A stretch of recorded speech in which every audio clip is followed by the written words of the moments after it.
तो हेलो मेरी YouTube family, कैसे हैं आप लोग। आशा करते हैं हमारे सभी साथी बहुत अच्छे होंगे, अपनी पढ़ाई बहुत अच्छे से आप लोग कर रहे होंगे। आज की जो हमारी क्लास होने वाली है आप लोग के लिए बहुत ही महत्वपूर्ण एवं बहुत ही स्पेशल क्लास होगी।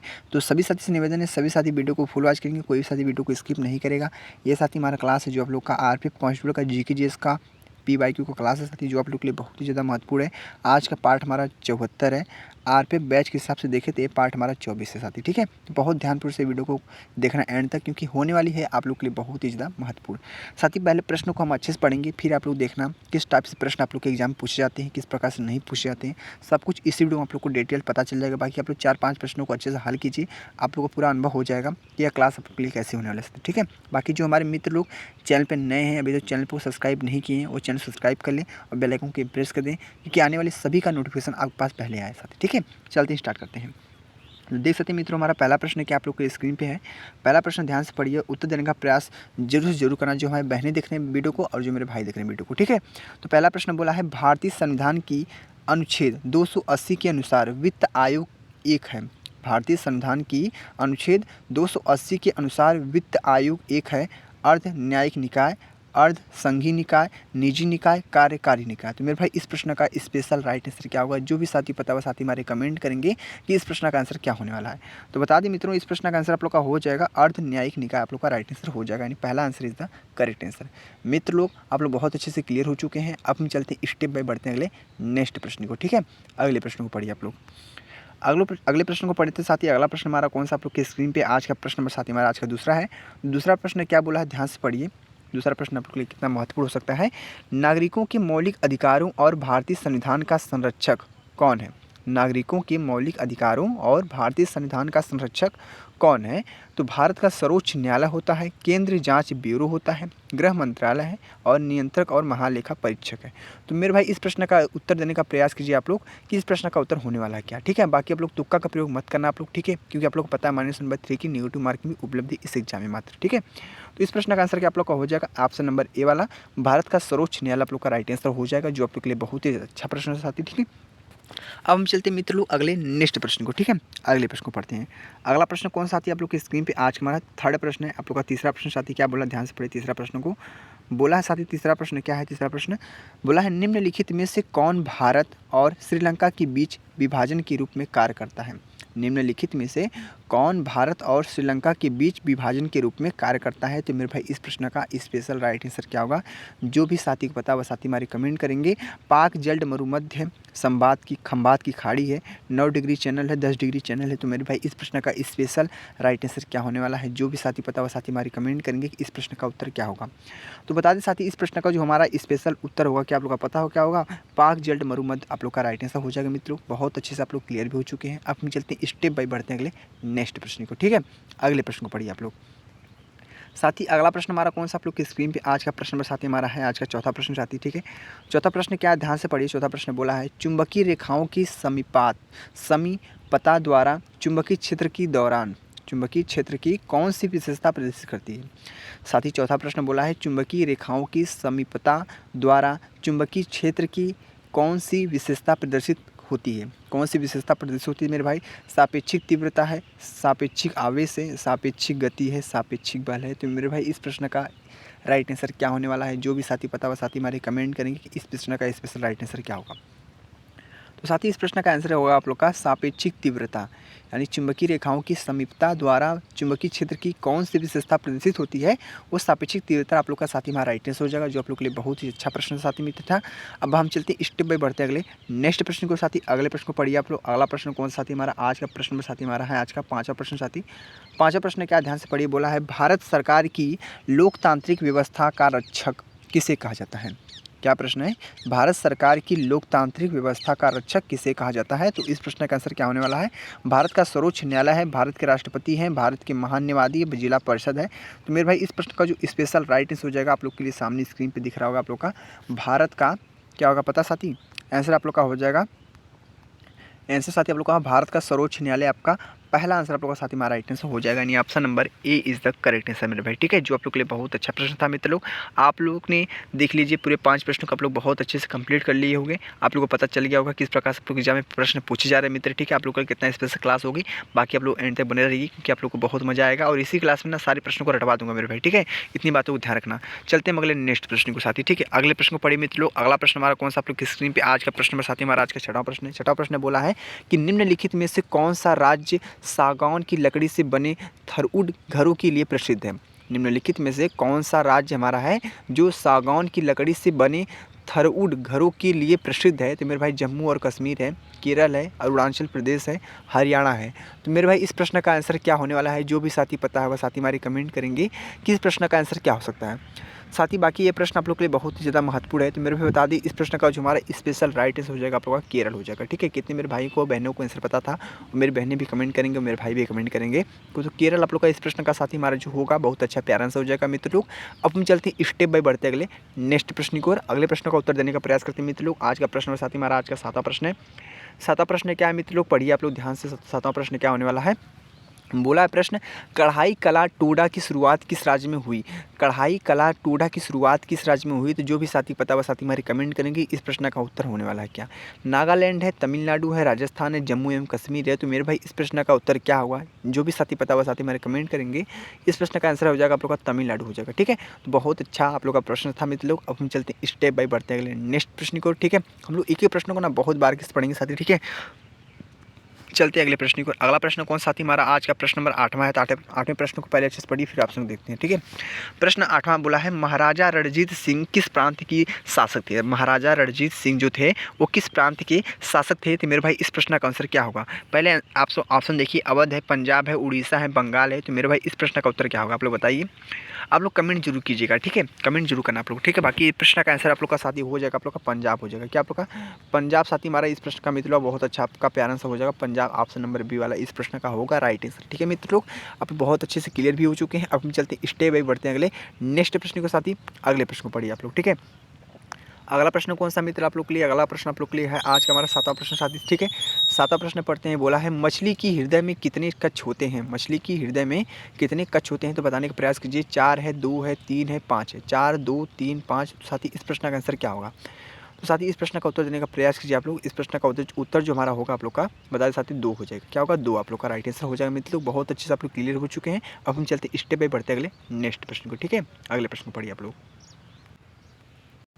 तो साथ ही देखते हैं हम आज के 10वां प्रश्न को पढ़ते हैं। 10वां प्रश्न का आंसर क्या होने वाला है आप लोग बताइए कमेंट बॉक्स में कि 10वां प्रश्न क्या है आप लोग के लिए।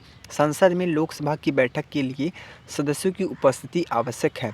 संसद में लोकसभा की बैठक के लिए सदस्यों की उपस्थिति आवश्यक है। तो मेरे भाई इस प्रश्न का आंसर क्या होने वाला है। 45 सदस्य है, 55 सदस्य है, 60 सदस्य है, 50 सदस्य है।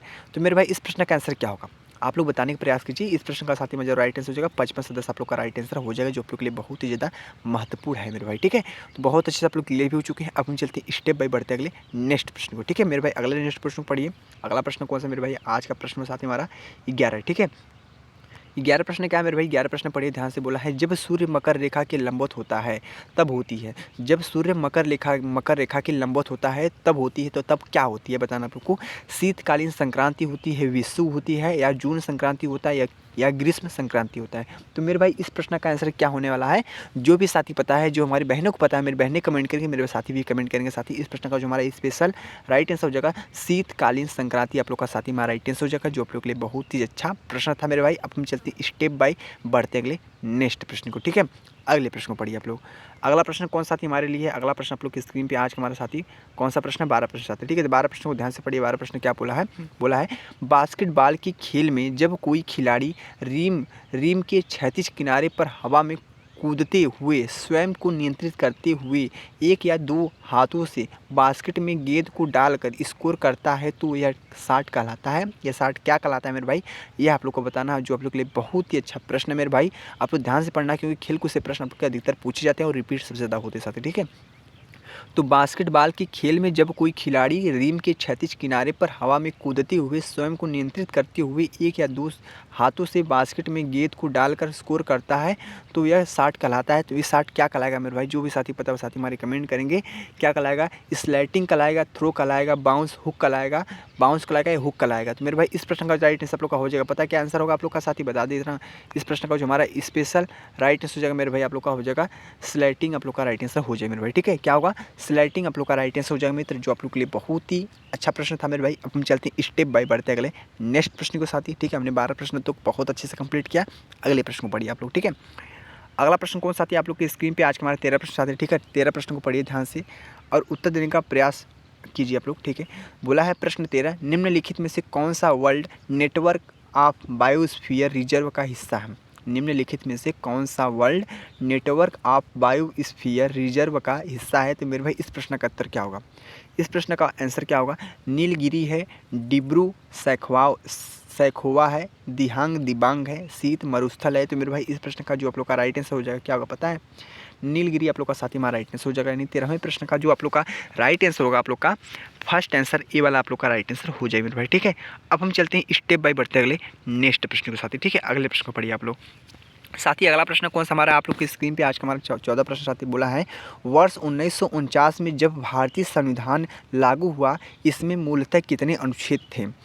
वर्ष 1949 में जब भारतीय संविधान लागू हुआ इसमें मूलतः कितने अनुच्छेद थे? तो मेरे भाई इस प्रश्न का आंसर क्या होने वाला है? 395, 1000, 200, 945। तो साथी इस प्रश्न का आंसर क्या होगा? जो भी साथी पता हुआ साथी हमारे कमेंट करेंगे कि इस प्रश्न का आंसर क्या होगा।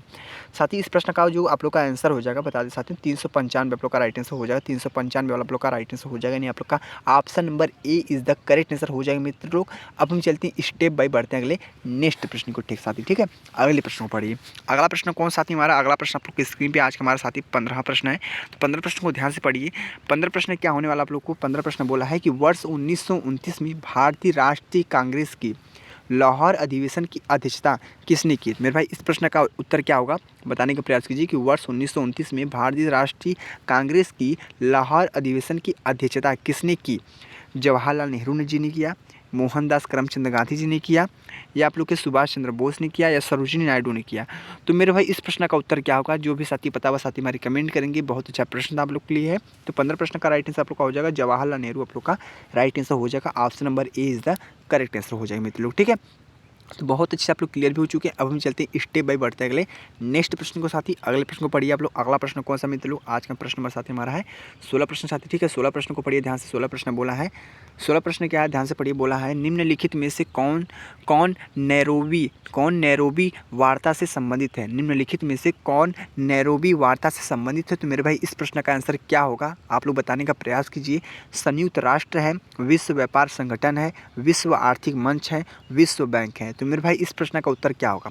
इस प्रश्न का उत्तर क्या होगा मेरे भाई बताने का प्रयास कीजिए। बताएंगे साथ ही इस प्रश्न का जो हमारा स्पेशल राइट आंसर हो जाएगा मित्र क्या होगा पता है आप लोग का? विश्व व्यापार संगठन आप लोग का साथी हमारा राइट आंसर हो जाएगा। Option number B is the correct answer हो जाएगा मेरे भाई, जो आप लोग के लिए बहुत अच्छा प्रश्न था मेरे भाई। अब हम चलते हैं स्टेप बाय बढ़ते अगले नेक्स्ट प्रश्न को। ठीक है, अगले प्रश्न को पढ़िए आप लोग।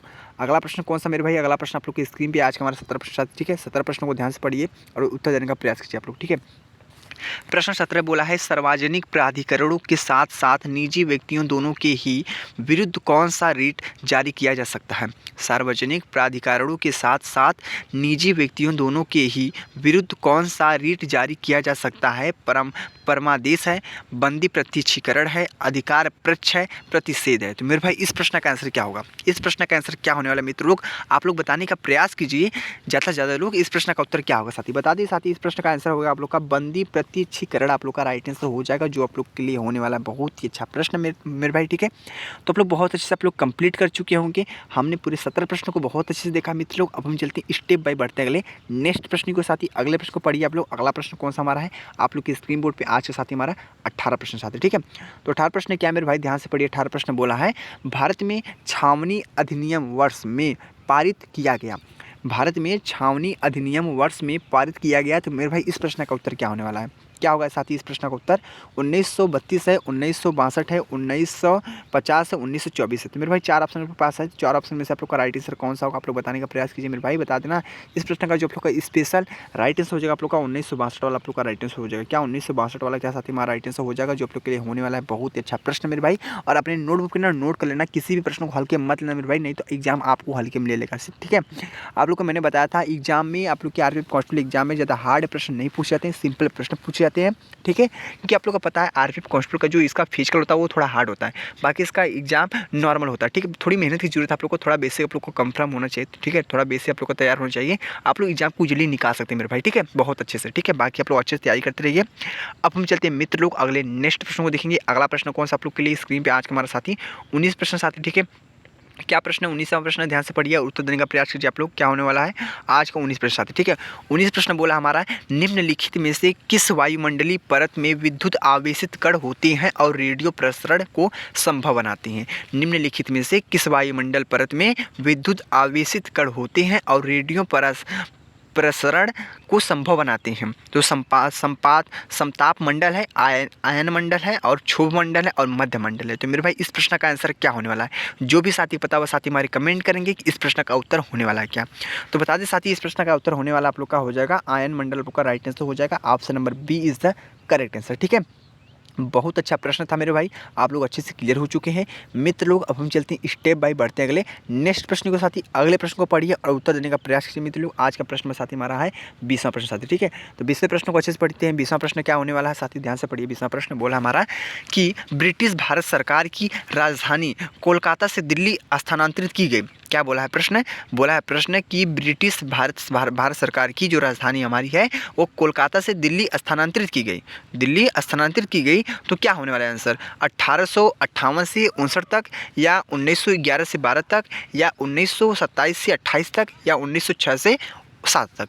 तो मेरे भाई इस प्रश्न का आंसर क्या होने वाला है, तो इस प्रश्न का उत्तर दीजिए आप लोग कमेंट बॉक्स में। इस प्रश्न का उत्तर क्या होगा सभी साथी हमारे बताएंगे कमेंट बॉक्स में, इस प्रश्न का उत्तर होने वाला है क्या मित्रों, ठीक है। बता दें साथी इस प्रश्न का आंसर होगा आप लोग का 1911 से 1912 तक, 1911 से 1912 तक इस प्रश्न का हमारा राइट आंसर हो जाएगा मित्र लोग। आप लोग बहुत अच्छे से क्लियर हो चुके हैं मित्र लोग। अब हम चलते हैं स्टेप बाय अगले नेक्स्ट प्रश्न को, ठीक है। अगले प्रश्न को पढ़िए आप लोग, ठीक है मित्र लोग, अगले प्रश्न पढ़िए।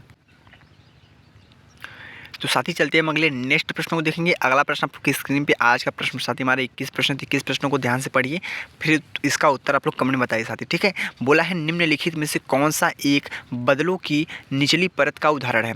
बादलों की निचली परत का उदाहरण है मित्र लोग। इस प्रश्न का उत्तर क्या होने वाला है, जो भी साथी पता है साथी हमारे कमेंट करेंगे इस प्रश्न का आंसर क्या होने वाला है साथी, ठीक है।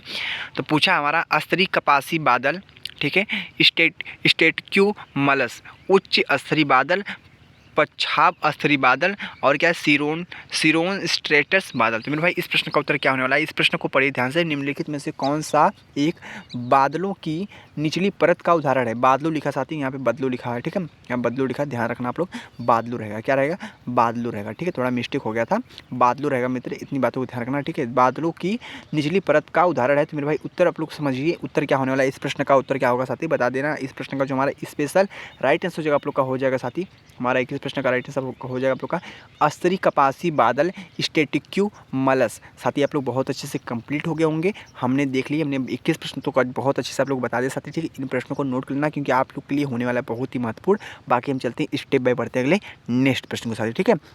अगले प्रश्न को पढ़िए मित्र लोग। अगला प्रश्न कौन सा हमारा आप लोग के लिए स्क्रीन पे आज का साथी हमारा प्रश्न नंबर 22 मित्र लोग। प्रश्न नंबर 22 क्या पूछा, ध्यान से पढ़िए। बोला है 22 नंबर कि आधुनिक आवर्त सारणी में पोटेशियम का परमाणु क्रमांक क्या है। पोटेशियम किससे प्रदर्शित करते हैं, पोटेशियम को के से प्रदर्शित करते हैं, इतनी बातों को ध्यान रखना। बाकी आप लोग बोल रहा है पोटेशियम का परमाणु क्रमांक क्या है।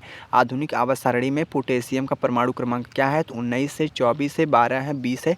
तो मेरे भाई इस प्रश्न का उत्तर क्या होने वाला है, जो भी साथी पता है वह साथी हमारे कमेंट करेंगे इस प्रश्न का उत्तर क्या हो सकता है। तो मेरे भाई बता दी इस प्रश्न का उत्तर आप लोग का हो जाएगा 19 हो जाएगा, ठीक है। तो कितने मेरे भाई बहनों का आंसर सही था वो कमेंट में बताएंगे, 19 इज द करेक्ट आंसर मेरे भाई हो जाएगा, ठीक है। तो आधुनिक आवर्त सारणी में पोटेशियम का परमाणु क्रमांक क्या होता है, 19 आप लोग का राइट आंसर हो जाएगा। बहुत अच्छे से आप लोग क्लियर भी हो चुके हैं, कंप्लीट भी हो चुके हैं मेरे भाई। अपन चलते हैं स्टेप बाय बढ़ते हैं अगले नेक्स्ट प्रश्न को, ठीक है। अगले प्रश्न को पढ़िए आप लोग, अगले प्रश्न को पढ़ते हैं ध्यान से। अगला प्रश्न हमारा कौन सा आप लोग की स्क्रीन पे आज का हमारा 23 प्रश्न मित्र लोग। 23 प्रश्न का साथ ही ध्यान से पढ़िए, उत्तर देने का जितना हो सके उतना प्रयास कीजिए आप लोग। आज का 23 प्रश्न बोला है निम्नलिखित में से कौन सा निकाय संवैधानिक नहीं है। निम्नलिखित में से कौन सा हमारा जो निकाय है वो संवैधानिक नहीं है। तो मेरे भाई इस प्रश्न का उत्तर क्या होगा? राष्ट्रपति महिला आयोग है, राष्ट्रपति अनिश्चित जनजाति आयोग है, राष्ट्रीय अनुसूचित जाति आयोग है, चुनाव आयोग है। तो मेरे भाई इस प्रश्न का उत्तर क्या होने वाला है? जो भी साथी पता है वह साथी हमारे कमेंट करेंगे कि निम्नलिखित में से कौन सा निकाय संवैधानिक निकाय नहीं है। तो मेरे भाई बता दी इस प्रश्न का जो आप लोग का राइट आंसर हो जाएगा पता क्या होगा? राष्ट्रपति महिला आयोग आप लोग का इस प्रश्न का जो होगा हमारा बहुत ही अच्छा प्यारा आंसर हो जाएगा मेरे भाई। बहुत अच्छे से आप लोग क्लियर हो चुके हैं। अब हम चलते हैं स्टेप बाय बढ़ते अगले नेक्स्ट प्रश्न के साथ, ठीक है। अगले प्रश्न को पढ़िए मेरे भाई। अगला प्रश्न कौन सा हमारा आप लोग की स्क्रीन पे आज का साथ हमारा 24 प्रश्न साथी, ठीक है। 24 प्रश्नों को ध्यान से पढ़िए। आज का 24 प्रश्न बोला हमारा, तो पढ़िए ध्यान से। 24 प्रश्न क्या होने वाला है कि 1904 की भारतीय विश्वविद्यालय 1904 की भारतीय विश्वविद्यालय अधिनियम पारित होने के समय भारत का वायसराय कौन था? 1904 की भारतीय विश्वविद्यालय अधिनियम पारित होने के समय भारत का वायसराय कौन था? मेरे भाई कर्जन है, रिपन है, वेलजली है, कॉर्नवालिस है। तो मेरे भाई इस प्रश्न का उत्तर क्या होने वाला है? जो भी साथी पता है वह साथी हमारे कमेंट करेंगे कि इस प्रश्न का उत्तर क्या हो सकता है। तो बता दें साथी इस प्रश्न का जो हमारा उत्तर होगा क्या होगा पता है? इस प्रश्न का उत्तर आप लोग का कर्जन हो जाएगा, ठीक है। क्या होगा मेरे भाई? क्या होगा?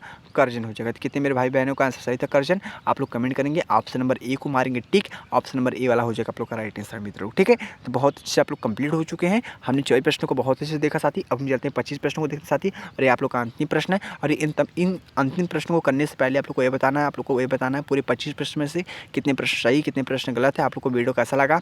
थोड़ा भी अच्छा लगा हो, दिल पे लगाओ वीडियो ना, तो सब्सक्राइब, एक लाइक, कमेंट कर देना मेरे भाई, ठीक है। जितने मेरे साथी देख रहे हैं वीडियो को सभी लोग, ठीक है। तो पढ़ते साथी आज के मैं 25 प्रश्नों को 25 प्रश्न का उत्तर क्या होना है साथी ध्यान से पढ़िए। आज का 25 प्रश्न क्या हमारा बोलना है ध्यान से पढ़िए। राष्ट्रीय लेखा सांख्यिकी द्वारा जारी किया जाता है। राष्ट्रीय लेखा सांख्यिकी द्वारा जारी किया जाता है। तो मेरे भाई इस प्रश्न का उत्तर क्या होने वाला है? केंद्रीय सांख्यिकी संगठन है, कार्मिक लोक शिकायत और पेंशन मंत्रालय है, वित्त आयोग है, नीति आयोग है। तो मेरे भाई इस प्रश्न का उत्तर क्या होने वाला है? जो भी साथी पता होगा साथी हमारे कमेंट करेंगे इस प्रश्न का आंसर क्या होगा। तो बता दें साथी इस प्रश्न का आंसर क्या पता क्या होगा आप लोग का? हो जाएगा आप लोग का केंद्रीय सांख्यिकी संगठन आप लोग का राइट आंसर हो जाएगा। Option number A is the correct answer मेरे भाई, ठीक हो जाएगा। तो आप लोग बहुत अच्छे से कंप्लीट हो चुके हैं मेरे भाई, ठीक है। आप लोग को कोई भी डाउट नहीं होना है मित्रों, ठीक है। हमने पूरे 25 प्रश्नों को बहुत अच्छे से आप लोग बता दें साथी। अब बता दें आप लोग को एक बहुत ज़रूरी बात, आप लोग के एग्जाम में कहाँ से प्रश्न पूछे जाते हैं मित्रों, ठीक है। आप लोग को एग्जाम में कहाँ से प्रश्न पूछे जाते हैं इतनी बातों को ध्यान रखना, क्योंकि आप लोग के लिए बहुत ही महत्वपूर्ण टॉपिक बताएंगे। आप लोग बता देना सबसे ज़्यादा प्रश्न आप लोग के संविधान से पूछे जाते हैं, यानी आप लोग कहाँ से प्रश्न पूछे? सबसे ज़्यादा संविधान से प्रश्न पूछे जाते हैं, सबसे ज़्यादा संविधान से। फिर उसके बाद साथियों अनुच्छेद से, अनुच्छेद से प्रश्न पूछे जाते हैं साथी, ठीक है। इतनी बातों को ध्यान रखना। फिर उसके बाद कहाँ से? खेल-कूद से प्रश्न पूछे जाते हैं, खेल-कूद से प्रश्न पूछे जाते हैं साथी, ठीक है। इतनी बातों को ध्यान रखना। यानी आप लोग के पॉलिटी से आप लोग के पूछे जाते हैं आर्टिकल, और आप लोग का खेल-कूद से, स्पोर्ट्स से प्रश्न पूछे जाते हैं मित्र लोग, ठीक है। बाकी आप लोग हिस्ट्री हो गया, जियोग्राफी हो गया, इकोनॉमिक्स हो गया, करंट अफेयर्स हो गया, स्ट्रेटेजी के हो गया साथी, ठीक है। इन सबसे महत्वपूर्ण पॉइंट यहाँ से प्रश्न आप लोग के 100% पूछे जाते हैं साथी, ठीक है। हिस्ट्री में बताते साथियों कहाँ से प्रश्न पूछे जाते हैं? हड़प्पा सभ्यता से, मोहनजोदड़ो सभ्यता से, ठीक है। युद्धों से प्रश्न पूछे जाते हैं। काल जो मौर्य साम्राज्य है उन कालों से, साम्राज्यों से प्रश्न पूछे जाते हैं साथी, ठीक है। बाकी आप लोग जो आप लोग के स्ट्रेटेजी के बताते साथी, स्ट्रेटेजी के नृत्यों से क्वेश्चन पूछे, नृत्य से, नाटक से, ये सबसे प्रश्न पूछे जाते हैं। बाकी आप लोग प्रधानमंत्री से प्रश्न पूछे जाते हैं, लोकसभा अध्यक्ष, चुनाव, ओलंपिक, नदियों से प्रश्न पूछे जाते हैं साथियों। ये सब प्रश्न आप लोग के लिए बहुत ही ज़्यादा महत्वपूर्ण है साथी, ठीक है। इन सब प्रश्नों को अच्छे से रट लेना साथी, क्योंकि आप लोग के लिए बहुत ज़्यादा महत्वपूर्ण है। और आप लोग का ना जो साथी हमारे कमेंट करते हैं क्या सर आपकी क्लास करने के बाद हमको कहीं भी जरूरत है देखने की वीडियो, साथी बता देना आप लोग क्या करना। आप लोग बस आप लोग ना PYQ यानी प्रीवियस ईयर पेपर के क्वेश्चन को हल कर लीजिए। बाकी आप लोग क्या कीजिए, प्रैक्टिस सेट और मॉक टेस्ट, वो भी टेक्स्ट बुक पे मात्र 3 चीज़ों को फोकस कीजिए। और आप लोग को ना कोई भी चीज़ करने की जरूरत नहीं है, किसी भी चीज़ की आप लोग की जरूरत नहीं होने वाली है। बस जो मैं बता रहा हूँ उनको आप फोकस कीजिए, उनको अच्छे से क्लियर कीजिए, बाकी और कुछ नहीं करना आप लोग को, ठीक है। तो हमारी बातों से सहमत है जो साथी वो बताएं कमेंट बॉक्स में मतलब। बाकी इस वीडियो में इतना ही आप लोग के लिए बहुत कुछ था, ठीक है। आप लोग को वीडियो कैसा लगा आप लोग कमेंट कर देना, ठीक है। तो मिलते हैं मित्रों अगले हम नेक्स्ट प्रश्न की ओर, ठीक है। अगले प्रश्न को मिलते हैं अगले अच्छे से, ठीक है। तो यही वीडियो को एंड किया जाता है। जय हिंद, जय भारत, वंदे मातरम।